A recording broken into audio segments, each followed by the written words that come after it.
you take it as a compliment when people think that you're Will Forte? Oh, yeah. He's one of the nicest, funniest guys in the world. That happens all the time. Do you think he gets mistaken for you? I don't know. I think one time he got a fan letter saying how much they love Vincent Price, and he walked into my office and went, "I think this is for you." So Saturday Night Live audition. Mm-hmm. How nervous? Oh, incredibly nervous.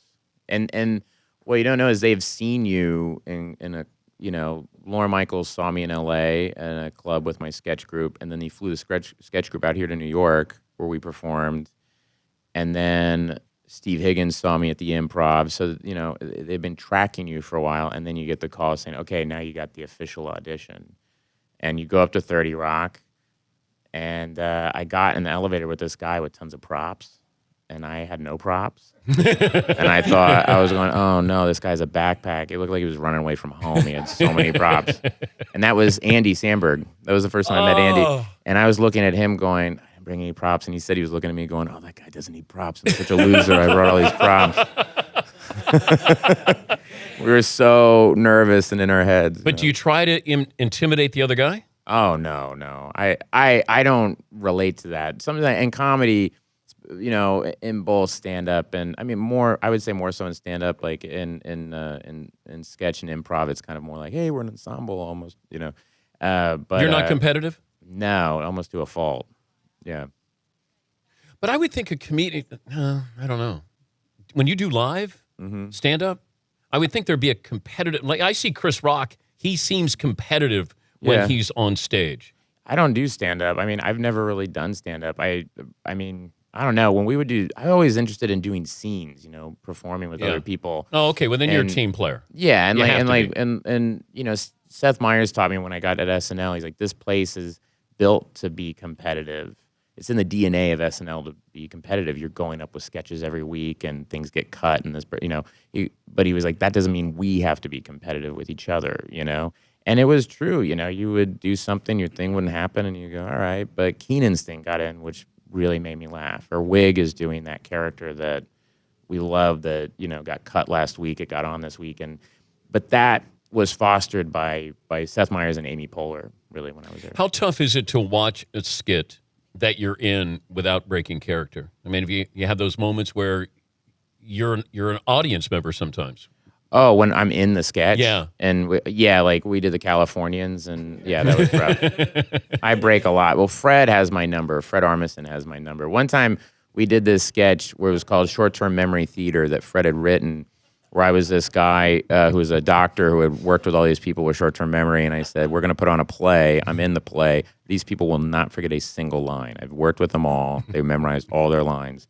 And then I sat down, and immediately everyone forgets their lines because they have no short-term memory. And so I'm having to cue everybody. So Vince Vaughn would walk in he was the host. He'd walk in and he'd be like, and he would just stare at me, and I'm like, good morning, everybody. But I knew Fred was coming up, and I went, oh, this is great. He has to repeat whatever I say. I'm gonna mess with them. This is awesome, And Fred, through osmosis, he just knew I was gonna do something. And so you can watch it. It's on air. He comes out in this giant New York Giants jacket, like this old school puffy jacket. And I'm like, what? And he goes, where do I put my jacket? Like, what do I do? Like, he just started doing a whole different thing. And I'm like, give me the jacket. Just give me the jacket. And in my head, I'm like, I can't believe it. You beat me to it. And then he gave me the jacket and he goes, all right, is the play over? And I just lost it. I just started laughing. I'm like, no, the play's not over. We haven't even started yet. Oh, God. And Forte couldn't handle it with Peyton Manning. Oh, yeah. Well, Forte made us all laugh with Peyton Manning, where he did that sketch with the Herb Albert. I couldn't do that. And Forte, I said, you got to come into my room and dance like that a couple of times. I have to get used to it because I can't. I can't get through it.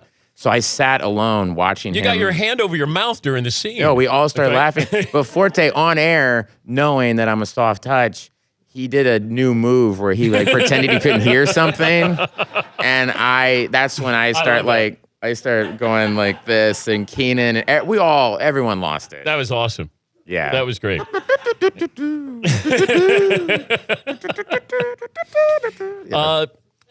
You played one-on-one with LeBron? Yeah. Yeah, and you Lost. took him to school. Oh, you lost. You're never gonna believe this. Yeah. Did you score? I did. I don't know. It's up for grabs whether he let me score or not. But I did. Judd Apatow would say, just go to the rib and try to make a basket, or whatever. And LeBron would just deny me every time. And then one take, I went inside instead of going outside, and I made it. And then I ruined the take because I started I looked right into camera and was like, ah, and I started celebrating. And yeah, that was the only time. Do you contact? How do you get involved with Trainwreck? Judd Apatow called me and said, I'm doing this movie with Amy Schumer. Do you know her? And I said, yeah, I know her stand-up and her show's great. And he said, well, I'm doing a movie with her. You should come in and read for it, And he sent me the script, and I was blown away at just how funny it was, but how emotional it was. It was very, very honest and very deep story. It was really resonated with me. I was like, wow, this is really beautiful. And I thought I was going in for the supporting part. And then I came in and Judd went, no, you're like the romantic lead. I want you to read for like the main guy. And I said, no one wants to see me kissing anybody on screen. And including Amy. Yeah, Amy was like, really? No. And so I read and I thought I didn't do well. And then they had me fly out and do a screen test here in New York. And then I did a screen test with Amy. And then Judd took Amy and I out on like a date. Like Judd sat and watched us have a date to see if we had any chemistry. He was chaperoning? Yeah, it was awful. He took us to Babbo and just sat and watched us and would every once in a while take a picture. It was the creepiest thing in the world. It was awful. And then he walked around. We went to the Girls Season 3 premiere party, and he walked around the party with a phone with a picture of me and Amy eating awkward, and he'd be like, do you want to see these two people in a movie together? And it was awful. How do you know you crushed a scene in a movie? You don't. A lot of times when you do something and the crew's laughing, you're like, hey, that went all right. And then you see it cut into the movie and it doesn't work. But there's some scenes in this movie we did and you forgot about it. You went, well, I tried that. Moving on. But when it's all cut into the movie and it's in place and they play like gangbusters, But you're a sports doctor. Yeah. And you work on some famous people. Yeah. Yeah. Amari Stoudemire and he needs work. Yeah, on his knee and everything. And then LeBron, yeah. When did you know, like, LeBron, because a lot of times we see, and you saw athletes on SNL. Yeah. I mean, some have it, but when did you know you're looking at LeBron and you're seeing a guy who's not just a basketball player? Well, when he hosted SNL, he was really good. And then when he was the last week of shooting, and so it was this kind of like LeBron week was the last week of shooting. We're shooting all LeBron Like Shark scenes. Week, it was LeBron Yeah, it was Shark Week. Week. Yeah. And we were going, oh, boy, this is, I hope, this works. And, I mean, I think there was this kind of anxiety of, like, what's this going to be like? And then we shot this scene. The first scene we shot together was us eating lunch together when I call Amy. And he was amazing. I mean, what I went to I took improv classes and all this stuff. What it took me 2 years to kind of figure out, he instinctively just knew how to do. I mean, it just sucked, But what was more surprising, Amy Schumer's performance or LeBron's? Well, they both were. But Amy is a classically trained actress who decided to be a stand-up, So she's this amazing actor. And that was what really was so. It was the same thing in her writing, but in her performing, it was unreal. It was unreal. There's a eulogy scene. She gives a eulogy scene in the film that it just knocked us out. Judd said cut, and Tilda Swinton's in the movie. We all looked at each other and we went, "Whoa! I had no idea she could do that. That's great." Did you have a closed set for the sex scenes? No, Judd made everybody come in. It was weird. No. He had people off the street. Come on, look at that thing. I go, oh, what's this? What's this? Oh, this is cool. Does your wife? It's a little weird to have a makeout scene.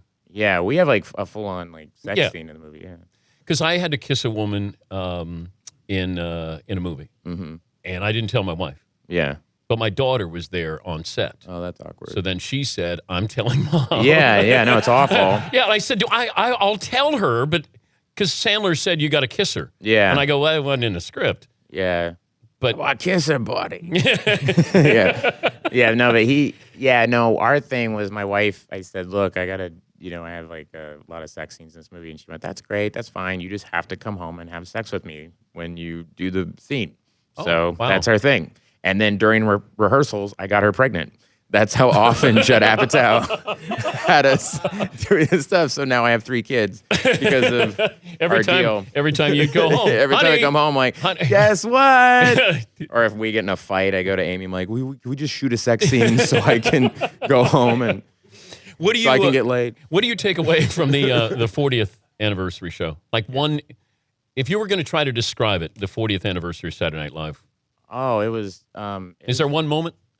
Yeah. After the show ended, the audience left, and the only people left were all the writers and the cast from the whole 40 years. We were all on N8H, just us, and our families and things. But it was just that group, and so you had these little pockets of people talking from all eras, and that was unreal. I mean, I remember just like looking at my wife, and she goes, this is surreal? And I was like, yeah, this is so cool. Now, was there musical? Who played after? Oh yeah, at the crew? after party. At the after party, Paul McCartney and Prince played. Okay. And I have been in SNL for so long that while I was playing, I turned to my wife and I was like, could we go back to the hotel? Like, we leave and like get some food, because Paul McCartney's like around SNL all the time. And then I was leaving, and Tina Fey and her husband were leaving, and we're like, yeah. I mean, Prince, Paul McCartney. It's like that's a week on SNL. Look at you. Yeah, and we're just jaded dickheads. And now you're a guy who's got billboards up. I know. Oh boy, it's really rough, you guys. That's your next movie. Yeah. Jaded Dickhead. Jaded Dickhead. Yeah. Starring Will Forte. Yeah. Will Question mark. Forte. Starring Will Forte? Yeah. Fritzy, give me one more. Bill Hader. You can see Bill in Trainwreck. It's in theaters this Friday. Thanks for joining us, Bill. Thanks for having me. All right, we'll close up shop next on The Dan Patrick Show.